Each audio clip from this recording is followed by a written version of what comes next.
Querida y amada iglesia, buenas noches, esperando que se encuentren muy bien. Pues ya estamos listos para poder llevar nuestro estudio el día de hoy. Recuerden que estamos iniciando precisamente el día de hoy con el capítulo número 11 de 2 a los Corintios. Y bueno, pues yo quería decirles que si nosotros creo que tenemos siempre motivos para glorificar el nombre de Dios. Creo que tenemos siempre motivos para agradecerle las muchas cosas que ha hecho hasta el día de hoy por nosotros. Nuestro estudio el día de hoy lleva por título así, motivos para glorificar a Dios, ¿verdad? Y en este capítulo 11 yo quisiera que fueran directamente ahí con sus Biblias, de los versos 1 al 4. Me voy a permitir leer los 4 versos y dice así. 2 Corintios capítulo 11 verso 1 al 4 dice: ojalá me toleraseis un poco de locura, sí, toleradme, porque os celo con celo de Dios, pues os he desposado con un solo esposo para presentaros como a una virgen pura a Cristo. Pero temo que como la serpiente, como con su astucia engañó a Eva, vuestros sentidos sean de alguna manera extraviados de una sincera fidelidad a Cristo. Porque si viene alguno predicando a otro Jesús que el que os hemos predicado, si recibís otro evangelio que el que habéis recibido, u otro espíritu, ¿verdad?, el que habéis aceptado, bien lo toleráis. Bueno, aquí vemos claramente cómo es que en este capítulo 11, Pablo va a hacer una especie de autodefensa en contra de sus oponentes, y sabiendo él mismo lo que significa el ser insensato, le dice a los corintios: aguántenme por favor de esta insensatez por un tiempo. Y lo decía, ¿por qué razón? Porque aquellos falsos maestros se disfrazaban como apóstoles de Cristo, como dice el verso número 13 de este mismo capítulo, donde dice: porque estos son falsos apóstoles, obreros fraudulentos que se disfrazan como apóstoles de Cristo. Ya hemos hablado respecto al capítulo 9, el capítulo 10, cómo es que habían llegado personas en donde estaban tratando de inmiscuirse con doctrinas heréticas. Y en medio de todo esto, el apóstol Pablo está tratando de desarrollar una autodefensa y sobre todo embestir en contra de estas personas que estaban diseminadas y inmiscuidos dentro de la misma iglesia. Y pudiéramos decir que dentro de la misma población, y que los domingos se reunían solo para criticar, para herir, para buscar cómo injuriar las acciones del apóstol Pablo, que aunque no estaba presente, sus enseñanzas estaban ahí. Entonces, lógico que estos falsos maestros tenían un falso proceder, y lo único que tenían como intención, ¿verdad?, como propósito, era destruir el ministerio y el apostolado del apóstol Pablo, como también lo menciona él en el capítulo 12 de esta misma epístola, en el verso número 11. Dice: me he hecho un necio al gloriarme, hablando de esta locura de lo que acabamos de leer en el verso número 1. Vosotros me obligasteis a ello, hablando de los corintios, pues yo debía ser alabado por vosotros, en el caso de que verdaderamente ellos alababan a los falsos maestros. Y dice: porque en nada he sido menos que aquellos grandes apóstoles, aunque nada soy. O sea, él está reconociendo primeramente que si hay alguna enseñanza de la cual ellos pudieran tener formar parte, es que ellos habían sido edificados y capacitados a través del apóstol Pablo, de las enseñanzas de mi Señor Jesucristo. Entonces dice: pero nada soy yo, sino el único que debe de ser glorificado es mi Señor Jesús. Y aquellos que habían venido a inmiscuirse para darles unas enseñanzas diferentes, los tenían que sacar. Así que con todo esto, Pablo solo espera que los corintios, ¿verdad?, reconozcan al mismo apóstol Pablo como un genuino y auténtico apóstol de Jesucristo, porque si estos falsos apóstoles seguían en Corinto radicando, tendrían el campo abierto como para enseñar sus falsas doctrinas, y la iglesia sería destruida en cuanto a los cimientos de aquel Cristo resucitado, del cual se predica en el Evangelio y se predica a través de toda la Escritura, ¿verdad? Por ello es que en el verso número 1 dice ahí: ojalá me toleraseis un poco de locura. Sí, toleradme. Pablo entonces está invitando a los corintios a que examinen su historial de servicio y testimonio como para autentificar su llamado divino. O sea, les está diciendo, lo que yo hago, y yo no fui llamado apóstol por mí mismo ni levantado por hombres, no. Mi llamado a ser apóstol fue un llamado divino de parte del Señor. Y Él así lo declara en este mismo verso 16 de este mismo capítulo 11. Y dice, otra vez digo, que nadie me tenga por loco o de otra manera recibirme como un loco para que yo también me gloríe un poco.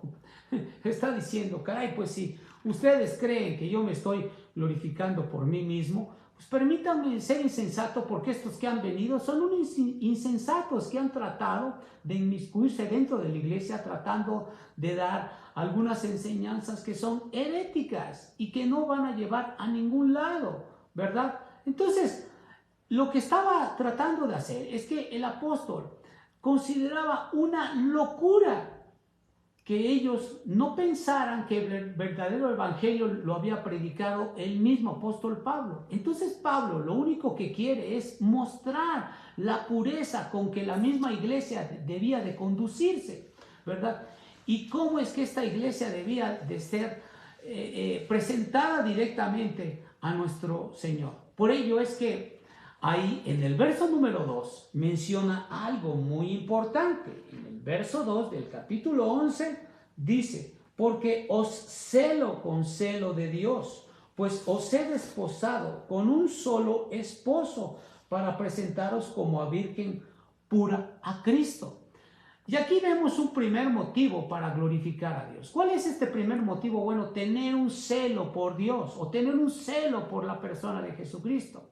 Y hay una razón por la cual Pablo anima a los corintios a que lo toleren un poco, ¿verdad? Pablo está preocupado en algún sentido por ellos con un celo divino. Y este celo es una virtud de Dios mismo, ya que en el mismo decálogo, o sea, en los 10 mandamientos, ya desde el Éxodo, en el capítulo 20, verso 5, el mismo Dios está hablando y él al momento de hablar con Moisés le dice, Dios, en este caso que era mencionado con el nombre de Jehová, dice, porque yo soy Jehová, tu Dios fuerte, celoso que visito la maldad de los padres sobre los hijos hasta la tercera y cuarta generación de los que me aborrecen. Entonces vemos que este fue un mandamiento directo hacia los israelitas para que sepan que la idolatría no podía tolerarse. Entonces, ¿qué es lo que estaba mostrando Dios? Aquí Él estaba mostrando un celo hacia sí mismo. ¿Por qué? Porque el celo, cuando nosotros tenemos celo de Dios, esto produce bendiciones cuando nosotros le obedecemos al Señor. Pero también traerá maldiciones en el caso de desobedecer y no ser obedientes a lo que dice su palabra. Entonces podemos ver que Dios le impartió un celo especial al mismo apóstol Pablo para que cuidara de su pueblo. Y entonces este mismo término, celo, pues resume la pasión que el apóstol Pablo tenía por los mismos corintios y su disposición a protegerlos, ¿verdad?, de los ataques de tantos impostores con doctrinas heréticas que llegaban ahí a Corinto y que no solamente desde ese entonces sino hasta el día de hoy también se dan. Gente que solo va a inmiscuirse a las iglesias tratando de sacar ventaja de los mismos fieles. Por ello es que también el evangelio de Jesucristo se ha deteriorado, se ha malbaratado, ¿sí? La gente ya no lo ve con pureza ni con respeto por las malas intenciones y acciones y malos testimonios de personas que predican un falso evangelio. Entonces, pudiéramos decir aquí, ¿verdad?, que el apóstol Pablo demostró un amor entrañable que tenía por ellos a través de las enseñanzas que él, a través de sus cartas, les enviaba, de sus visitas pastorales, de las oraciones en favor de ellos mismos. Y en calidad de padre espiritual para los corintios, ¿verdad?, pues posee un interés personal el mismo apóstol Pablo por estos cristianos de esta iglesia que él veía que estaban siendo seducidos a lo mejor por alguna doctrina herética. Y entonces los protege como si fuera un padre, ¿verdad?, que cuida de cerca a una hija antes de ser entregada en matrimonio a su futuro marido. ¿De qué forma? Bueno, pues la segunda parte del mismo verso 2 dice, pues os he desposado, o sea, pues os he prometido con un solo esposo para presentaros como una virgen pura a Cristo. Otra versión de este verso dice, os tengo prometida, iglesia, ¿verdad?, a un solo hombre, o sea, ¿a quién? A Cristo, para presentarlos a Él como una virgen pura. Aquí hay un segundo motivo. El segundo motivo es que, el segundo motivo para glorificar a Dios es que se debe de presentar una iglesia virgen. Y entonces el apóstol Pablo está preocupado por esta situación. Podemos ver que cada palabra de este verso está cargado de significado y han sido escogidas cada una de estas palabras con mucho cuidado por el mismo apóstol Pablo. Entonces Pablo presenta, ¿sí?, o pudiéramos decir que se presenta a sí mismo como un padre que ha buscado arduamente entre muchos candidatos, ¿verdad?, a un marido idóneo para su hija y que ahora está lista para desposarse. Y Pablo, o sea, este hombre, ¿verdad?, este apóstol, bueno, pues es el responsable en algún sentido y siente ese peso en su corazón de la pureza espiritual de la misma congregación corintia, ¿verdad? Así que Pablo desea presentar a Cristo, a esta iglesia sin mancha, muy pura y santa, para que en su momento sea desposada, o sea el vínculo completo para cuando venga Jesucristo por su iglesia. Ahora bien, el Antiguo Testamento describe a Israel como la novia prometida y a Dios como el novio, ¿no? Si ustedes van ahí al libro de Oseas en el Antiguo Testamento, y me voy a permitir ir al libro de Oseas en el Antiguo Testamento, está después del último de los profetas mayores, que es Daniel, ¿verdad? Luego después de Daniel está Oseas.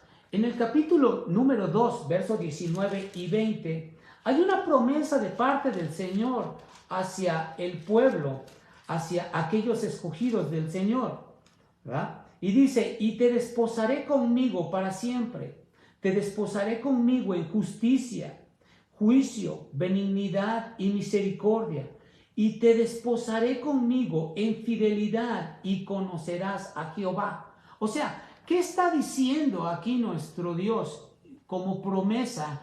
Que al momento de venir a sus pies, al momento de que nosotros como iglesia busquemos esa pureza, busquemos esa santidad, bueno, tendremos mucha esperanza de las promesas que Él ha prometido a todo su pueblo. Y gracias a Dios que somos parte de este pueblo escogido por el Señor para poder llevar ya no solamente las buenas nuevas de Jesucristo a otros, sino también alcanzar un lugar en el reino de los cielos. El mismo Nuevo Testamento también con frecuencia habla de la relación que tiene Dios, ¿verdad?, mi Señor Jesucristo como novio hacia la novia espiritual que es la misma iglesia, ¿verdad? Eso lo podemos ver claramente en Efesios 5, 25 al verso 32. Y entonces hay que notar aquí lo que el apóstol Pablo dice en el verso 2, pues os he desposado, o sea, os he prometido. ¿Para qué?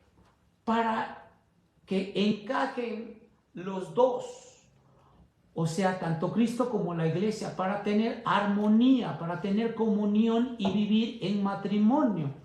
O sea, para tener intimidad, pudiéramos decir, ¿no? La iglesia de Corinto pues había sido prometida para casarse, o pues, sí, había sido prometida como novia, mientras que Pablo en su momento se siente como que ajeno, pero con el compromiso y la responsabilidad de que es amigo del novio y guardar a la misma novia en pulcritud, y desea que la novia sea fiel a este futuro esposo, que en este caso es mi Señor y Salvador Jesucristo. La frase de este mismo verso 2, pues os he desposado con un solo esposo, bueno, ilustra algo muy importante. una norma divina de una monogamia, ¿verdad? En la cual un hombre y una mujer se juran fidelidad mutuamente. El hombre, pues es Cristo, y la mujer es la iglesia de Corinto. Y la lealtad de Cristo a la iglesia, pues es perfecta, es incuestionable y no es necesario mencionarla. Pero la fidelidad de los corintios, ¿verdad? Hacia mi Señor Jesús, pues requiere cuidado, requiere una protección, y Pablo está dispuesto a hacer esa labor, ¿verdad? De llevar a cabo esta capacitación y sobre todo hablarles con certeza para que la iglesia se guarde pura y que sea guiada a través del Espíritu Santo. Ahora, tenemos que decir algo también. En la cultura oriental, en esa época, el prometerse en noviazgo era un equivalente al matrimonio sin consumarlo. El periodo de noviazgo duraba prácticamente un año, y durante el cual la novia y el novio se preparaban para la boda. Pero desde ese día en que se convertía en novia, pues la mujer se volvía legalmente esposa del futuro marido, pero continuaba siendo virgen hasta el día de la boda. O sea, tenía que transcurrir un año. Además, no se le permitía quebrantar el noviazgo. Y si esto ocurría, ¿qué cosa? Que quebrantar el noviazgo, pues entonces el acto, ¿verdad?, era considerado como un divorcio. Y solo la muerte podía terminar con el noviazgo. Y también, bueno, la infidelidad de parte de alguna de las partes era considerado adulterio, recibía la disciplina adecuada. Así que la novia en su momento tenía que permanecer virgen para ser presentada a su marido.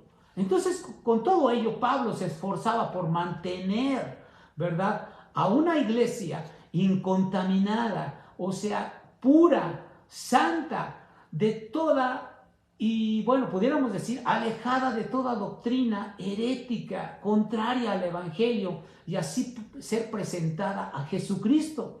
Y entonces, por consecuencia, se le ofrece un mejor futuro a la iglesia para estar lista, sin ninguna arruga, sin ninguna mancha, en santidad, en pureza, para estar delante de mi Señor y Salvador Jesucristo. ¿Cómo lo dice? Claramente la epístola a los Efesios, en el capítulo 5, verso 27. Vean ustedes cómo dice Efesios 5, verso 27. Voy a leer desde el verso 26 para santificarla, hablando de la mujer, pero en este caso hace las mismas veces de lo que es la iglesia. Para santificarla, habiéndola purificado en el lavamiento del agua por la palabra, a fin de presentársela a sí mismo una iglesia gloriosa, que no tuviese mancha ni arruga ni cosa semejante, sino que fuese santa y sin mancha. Entonces vemos claramente cómo es que el Señor tiene grandes promesas para esta iglesia y para cualquier iglesia en el mundo del día de hoy que se conserve pura y santa, ¿verdad? Ahora, el verso número 3 dice: pero temo que como la serpiente con su astucia engañó a Eva, vuestros sentidos sean de alguna manera extraviados de la sincera fidelidad a Cristo. Hay un tercer motivo para glorificar a Dios, y este tercer motivo significa que la iglesia no debe de ser engañada en ninguna forma, ¿verdad? Y por ello es que el apóstol Pablo hace mucho énfasis en estos versos respecto a las doctrinas que estaban inmiscuyéndose y que algunos ya las aceptaban. Entonces, imagínense ustedes, ¿se podrían ustedes imaginar lo culpable que se hubiera sentido el apóstol Pablo si la iglesia de Corinto se hubiera extraviado o tropezado? Y que por un descuido de él mismo como apóstol, ¿verdad?, la iglesia de Corintio dejara de existir o quedara separada de mi Señor y Salvador Jesucristo y no alcanzara alguna promesa. En calidad de pastor de esa iglesia, o de líder, o de mismo apóstol, ¿verdad? Sí, no podía darse ese lujo. Y entonces él mismo se sentía con esa responsabilidad de tener a su propio cuidado la iglesia. ¿Por qué? Porque el Señor le había dado ese ministerio, así de sencillo. Así que el apóstol, como un centinela, vigila la congregación para mantener el honor de cada uno de los miembros y también mantener el honor de Cristo dentro de ella misma. ¿De cuál? De la misma iglesia de Corinto. Y es lo que todos los líderes tenemos que hacer. En su momento, guardar esta santidad, sabiendo que nuestra doctrina debe de ser pura delante del Señor. ¿Para qué? Para que la grey, aquellas ovejas que tienen que ser ministradas a través del Espíritu de Dios, aprendan y se alimenten correctamente, ¿verdad?, de la misma palabra del Señor. Pero ahora, hay otra situación aquí y algo muy importante. Al mencionar a la serpiente y a Eva, ¿verdad?, Pablo trae a la memoria la escena en el Edén, donde Satanás engañó a Eva y la hizo pecar, donde la misma Eva transgredió el mandato de no comer del fruto del árbol del bien y del mal y desobedeció la dedicación que le había, que ella tenía directamente, pues con su esposo también, a Dios. Y de manera similar, ¿verdad?, la iglesia de Corinto pues encaraba este peligro de abandonar a Jesucristo y se hacía caso omiso, ¿verdad?, de esto. Bueno, pues sencillamente pues ellos iban a desarrollarse en un evangelio diferente, como en el caso de los Gálatas, ¿verdad?, en el capítulo 1, verso 6, en donde ellos estaban haciendo caso a otro evangelio, ¿verdad? Como dice aquí el verso número 4 de esta misma, de este mismo capítulo número 11, ¿verdad?, en donde dice: porque si viene alguno predicando a otro Jesucristo, el que os hemos predicado, o si recibís otro espíritu que el que había recibido, u otro evangelio que el que había aceptado, pues bien lo toleráis. Entonces vemos cómo es que el mismo apóstol pues está diciendo: caray, pues esta ilustración del engaño de Eva por la serpiente es un propósito que el mismo apóstol está enfatizando para que la iglesia pues tenga pureza, tenga lealtad espiritual a Dios y obediencia absoluta a la persona de Jesucristo. Y el mismo testimonio de la iglesia deberá ser intachable delante del Señor, porque así como Satanás pervirtió la inocente fe, ¿verdad?, de Eva, y que ésta tenía directamente en Dios, pues podemos que asimismo los falsos apóstoles trataban de incitar a los corintios a que abandonaran su lealtad sincera a la persona de Jesús. Y podemos ver por último, ¿verdad?, en el verso número 4, que dice: porque si viene alguno predicando a otro Jesús, o sea, a un Jesús diferente que el que hemos predicado, o si recibís otro espíritu del que habéis recibido, u otro evangelio el que habéis aceptado, bien lo toleráis. O sea, les está diciendo el apóstol Pablo: todo el tiempo nos hemos esforzado, y no precisamente quiero que reconozcan este esfuerzo que hemos hecho, dice él, ¿verdad?, sino que nos hemos esforzado para que ustedes aprendan. ¿De quién? Del Cristo crucificado, del Cristo de la Biblia. Pero ahora resulta que llega cualquier otro y les viene a predicar, y resulta que ustedes son seducidos a la primera, y eso no debe de ser. Entonces hay un cuarto motivo aquí para poder glorificar a Dios. ¿Cuál es este cuarto motivo? Bueno, pues que la iglesia no debe de aceptar a otro Jesucristo más que a Jesucristo y a este crucificado. Entonces Pablo ahora habla acerca de la presencia de alguien que llegó, ¿verdad?, y que se le permitió hablar dentro de la misma iglesia, en el culto público, a los miembros de la propia iglesia, y que proclamaba él, ¿verdad?, en un púlpito ahí en Corinto, que recibieran y que aceptaran a un Cristo diferente al que se registra en la Escritura. Y esto es tremendo, ¿verdad? Y aquí está lo delicado del asunto cuando se le permite hablar a cualquier invitado en un púlpito que no se conoce, que no sabe qué doctrina trae y que viene de lejos y que sencillamente viene a tratar de imponer sus propias enseñanzas sin antes ser la persona certificada por los líderes de la iglesia para que pueda hablar. A este hombre se le permitió hablar, como se le puede permitir hablar a cualquier persona en un micrófono o en cualquier estadio o en cualquier plataforma. Entonces vemos lo delicado que puede ser esta situación. Entonces el verso 4, al momento de decir, porque si viene alguno predicando a otro Jesús del que hemos predicado, bueno, vemos que los oponentes de Pablo llegaron promoviéndose a sí mismos, cuando Cristo pues no los escogió ni como maestros, ni como apóstoles, pero se presentaron con su propia autoridad y no con la autoridad de Jesucristo, puesto que todas las cartas de recomendación que en su momento pudieran llevar no eran precisamente de los apóstoles de Jerusalén. ¿Quiénes? Aquellos que eran Pedro, Santiago, Jacobo, ¿verdad? Juan, que en su momento que ellos estaban ahí como ancianos de la iglesia de Jerusalén y eran los que podían certificar las acciones de otros apóstoles que estuvieran en otro lugar. Estos hombres nunca llegaron con esas intenciones, ni con esas cartas. Por el contrario, llegaron con cartas para sí mismos, ¿verdad? Entonces seducieron, se puede decir, a todos estos corintios de la iglesia que en su momento pues estaban llevándose solo por la emoción, ¿verdad? Entonces, pudiéramos ver que hablaban estos hombres que habían llegado de un Jesús victorioso, que daba prosperidad económica, como muchos hoy hablan de una prosperidad económica, ¿no? Ven a Cristo y vas a ser rico. Ven a Cristo y se te van a resolver todos tus problemas. Hablaban a lo mejor que iban a tener milagros, ¿no?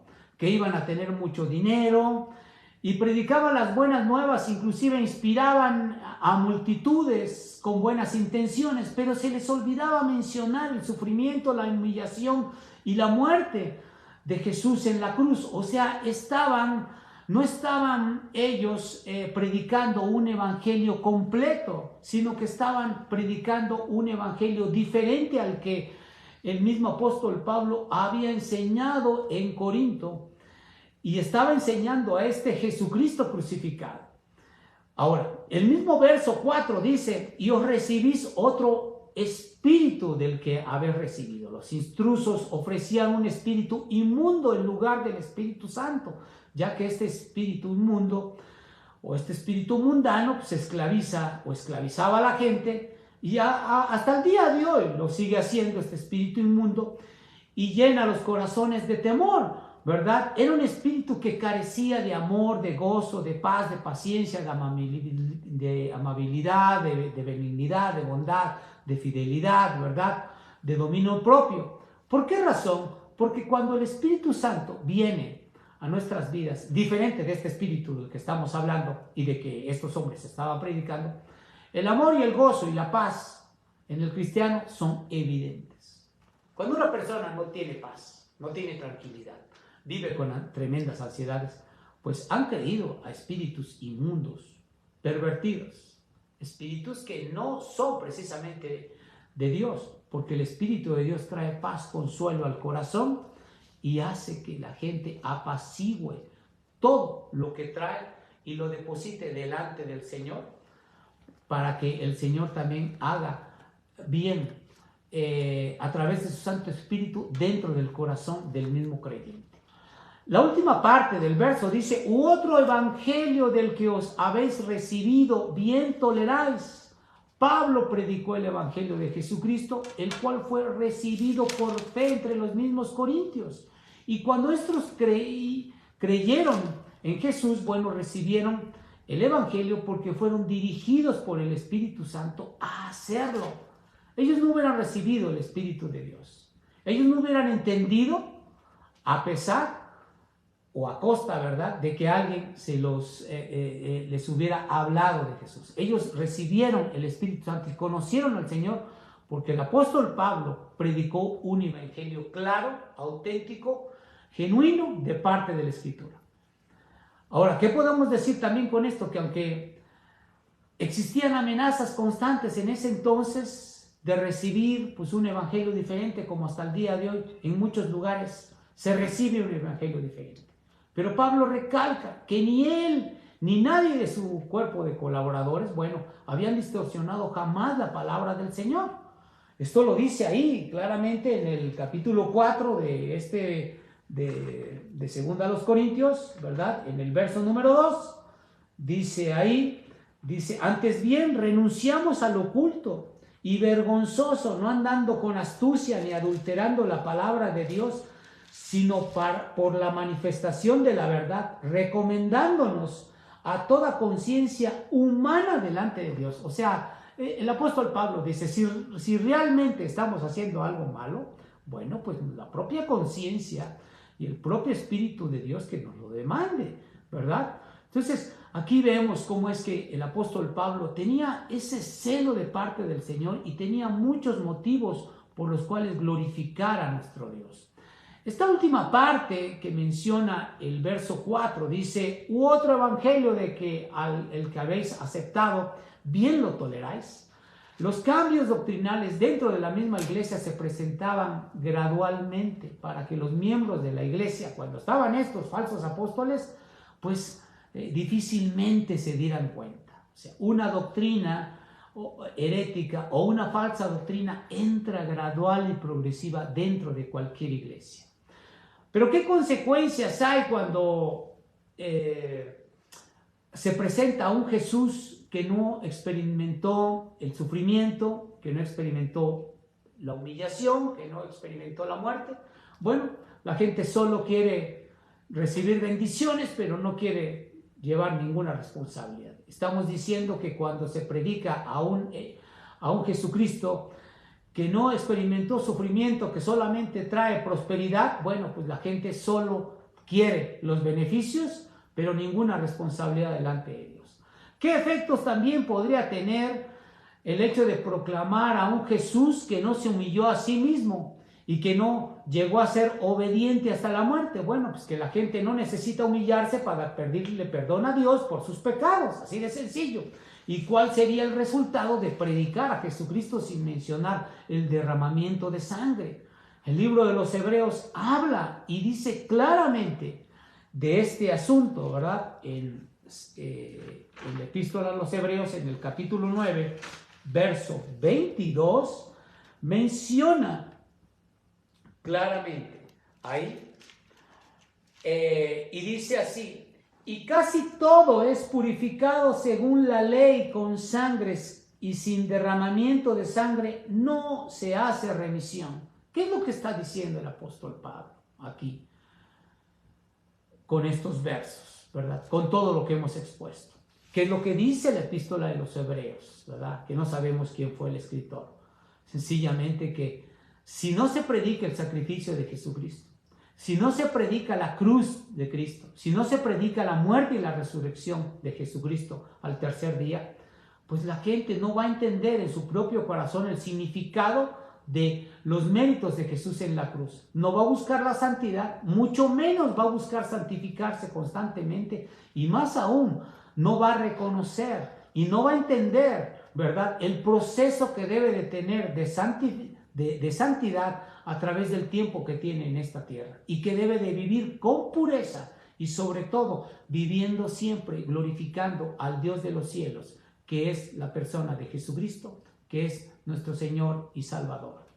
Que Dios nos bendiga, que Dios guarde nuestras vidas y que podamos seguir estudiando la Escritura a través de estos escritos del apóstol Pablo y de esta epístola maravillosa que es segunda a los Corintios en su capítulo número 11. Oremos al Señor. Padre, gracias te damos porque nos sigues mostrando, Señor, el cómo nosotros debemos de tener celo, el cómo nosotros también debemos glorificarte a ti, mi Dios, y cómo es que también debemos estar siempre inmiscuidos buscando, Padre, siempre hacer tu voluntad. Deseosos estamos de estar a tus pies. Te pedimos perdón por nuestros pecados. Te rogamos que tú, Señor, nos ayudes a poder tener una precisa interpretación, Señor, y un debido entendimiento de tu palabra, Padre, para no caer en error y mucho menos ser piedra de tropiezo. Rogamos para que tú nos bendigas, para que tú nos guardes, para que tú nos ayudes y para que tú nos permitas seguir siendo capacitados a través de esta palabra tuya, la palabra de Dios. En el nombre de Jesús te lo rogamos y te lo pedimos, Padre. Amén. Dios guarde sus vidas, queridos hermanos y hermanos.